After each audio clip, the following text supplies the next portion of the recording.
Assalamualaikum warahmatullahi wabarakatuh. Perkenalkan, nama saya Prita Widiani dari kelas Semba 45 Finance. Yang pertama, saya mengucapkan terima kasih kepada Bapak Bowo Setiono, PhD, selaku dosen pembimbing, serta yang terhormat Bapak Ibu dosen penguji. Pada kesempatan kali ini, saya akan melakukan presentasi tesis saya yang berjudul Analisis Performa Bank Perekonomian Rakyat atau BPR terhadap disrupsi peer-to-peer lending di Indonesia tahun 2019 sampai dengan 2024. Adapun latar belakang penelitian ini adalah, pertama, perkembangan teknologi digital membawa perubahan signifikan pada sektor keuangan di Indonesia, termasuk BPR, terutama dengan hadirnya peer-to-peer lending. Kedua, peer-to-peer lending menawarkan kemudahan akses yang fleksibel dalam menyalurkan kredit kepada UMKM dan masyarakat lokal, sehingga menimbulkan persaingan dengan BPR. Ketiga, beberapa penelitian terakhir menunjukkan bahwa peer-to-peer lending berpotensi mengubah landscape keuangan lokal yang selama ini didominasi oleh BPR.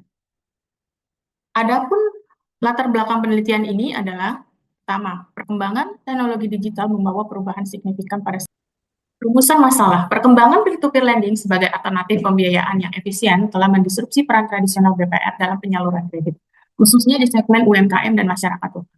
Disrupsi ini berpotensi meningkatkan risiko kredit BPR.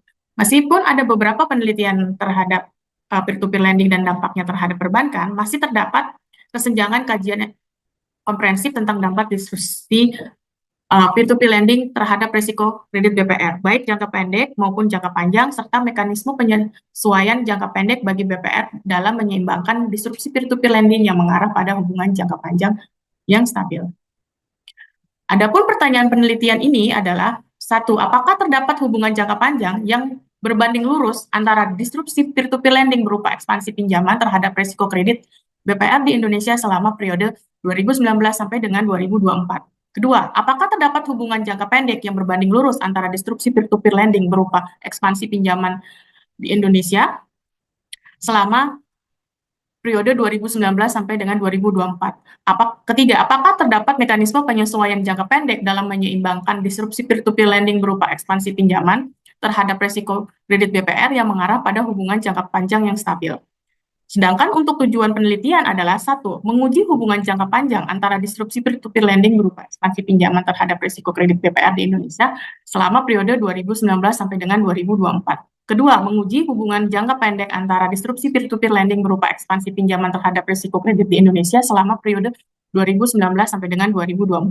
Ketiga, menganalisis mekanisme penyesuaian jangka pendek dalam menyeimbangkan disrupsi peer-to-peer lending berupa ekspansi pinjaman terhadap risiko kredit yang mengarah pada hubungan jangka panjang yang stabil. Rumusan masalah. Perkembangan peer-to-peer lending sebagai alternatif pembiayaan yang efisien telah mendisrupsi peran tradisional BPR dalam penyaluran kredit, khususnya di segmen UMKM dan masyarakat lokal. Disrupsi ini berpotensi meningkatkan risiko kredit BPR.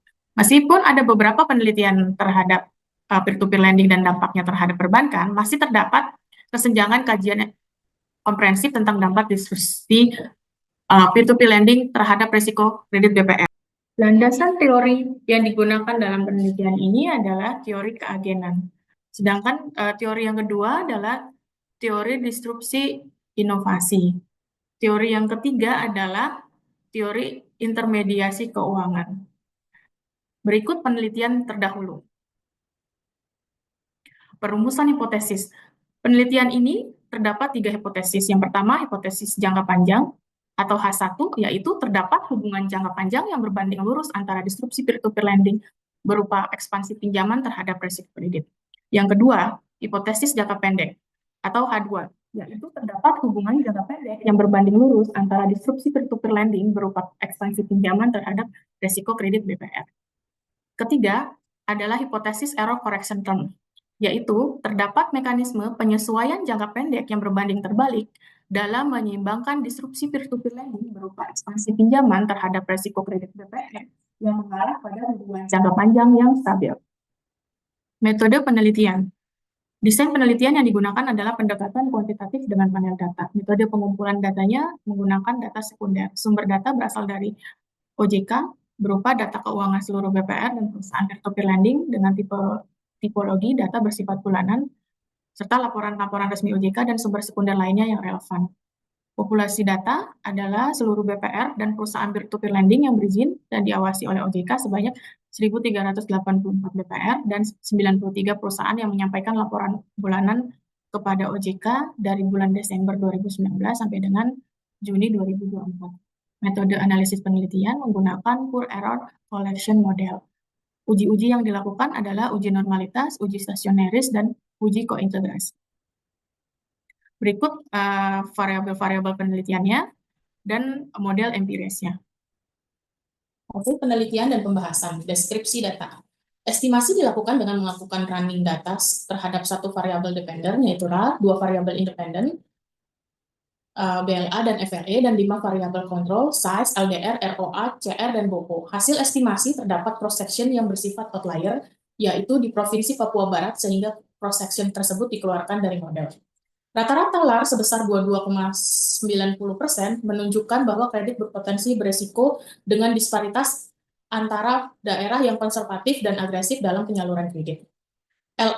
FLE sebagai cerminan pertumbuhan P2P lending memiliki rata-rata sebesar 924 miliar dengan skewness yang tinggi, mencerminkan ketimpangan dalam penetrasi pasar antar wilayah. BLA sebagai mencerminkan total penyaluran kredit BPR memiliki rata-rata sebesar 3,72 triliun, menunjukkan bahwa besarnya penyaluran kredit BPR dalam sistem keuangan, tetapi median yang jauh lebih rendah mengindikasikan distribusi penyaluran kredit yang tidak merata. Size menunjukkan kapasitas BPR untuk memberikan produk keuangan dengan rata-rata sebesar 8,79 triliun, namun dengan disparitas signifikan antar daerah. LDR dengan rata-rata 75,68 mengindikasikan bahwa pemanfaatan dana pihak ketiga untuk penyaluran kredit cukup baik. ROA rata-rata tercatat 2,58 yang menunjukkan profitabilitas BPR yang baik, walaupun terdapat disparitas yang tinggi di beberapa wilayah. Rata-rata cash ratio sebesar 14,54 menunjukkan likuiditas yang relatif baik. Rata-rata rasio BOPO sebesar 82,30% menunjukkan BPR belum sepenuhnya efisien dalam mengelola kegiatan operasionalnya. Sedangkan uji normalitas residual model hasilnya menunjukkan bahwa tidak normalnya residual set data. Hasil ini dapat diabaikan karena penelitian ini menggunakan pool ECM selama kondisi stasioneritas dan kointegrasi terpenuhi. Di sini kita lihat kalau uji stasioneritas dan kointegrasinya menunjukkan bahwa model yang digunakan valid. Hasil penelitian dan pembahasan, deskripsi data.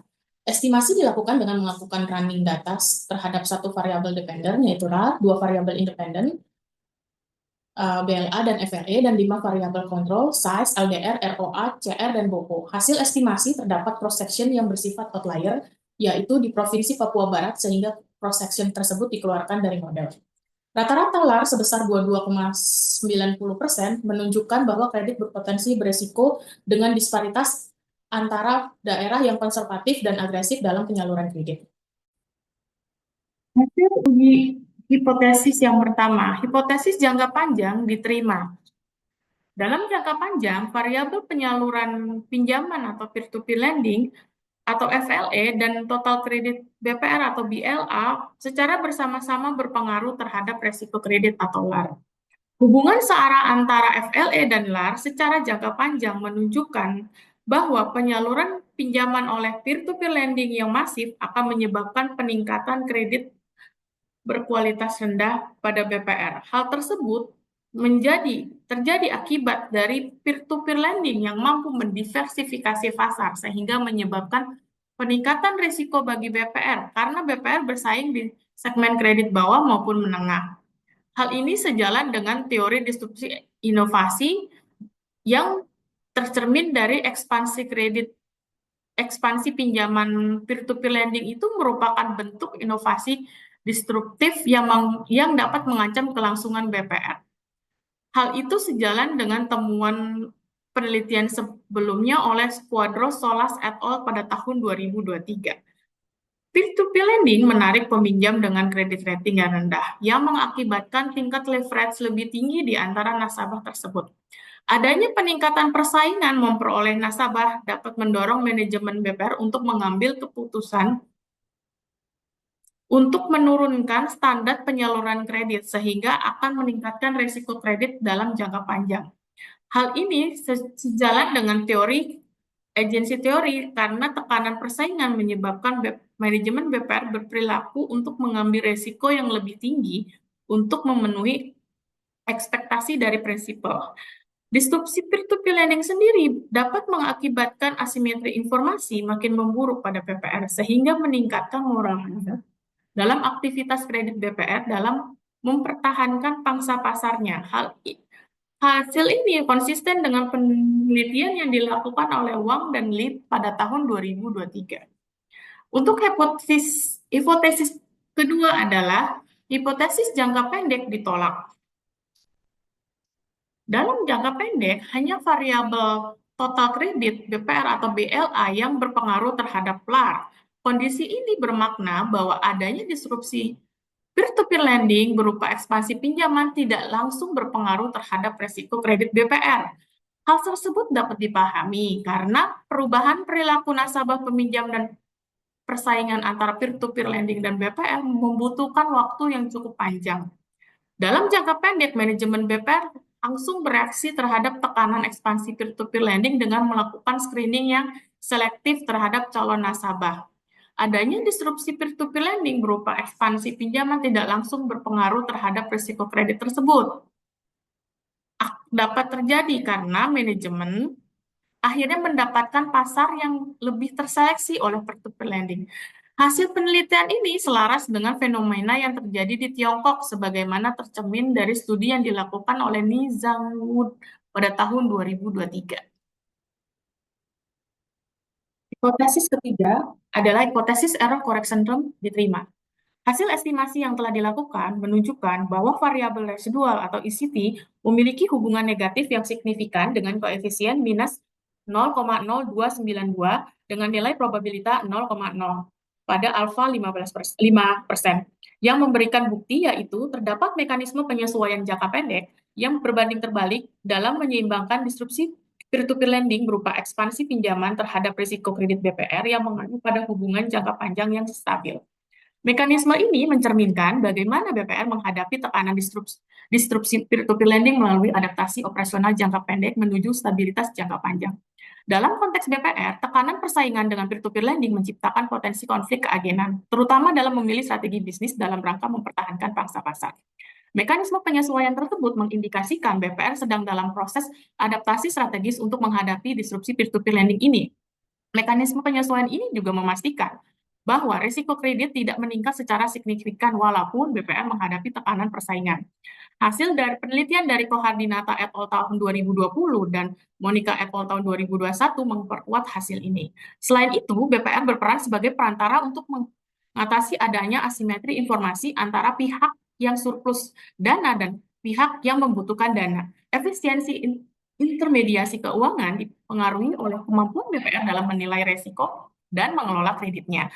Adanya mekanisme penyesuaian ini menunjukkan bahwa BPR meningkatkan efisiensi fungsi intermediasi keuangannya dengan mengurangi moral hazard melalui pengawasan ketat terhadap debitur. Hipotesis ketiga adalah hipotesis error correction term diterima.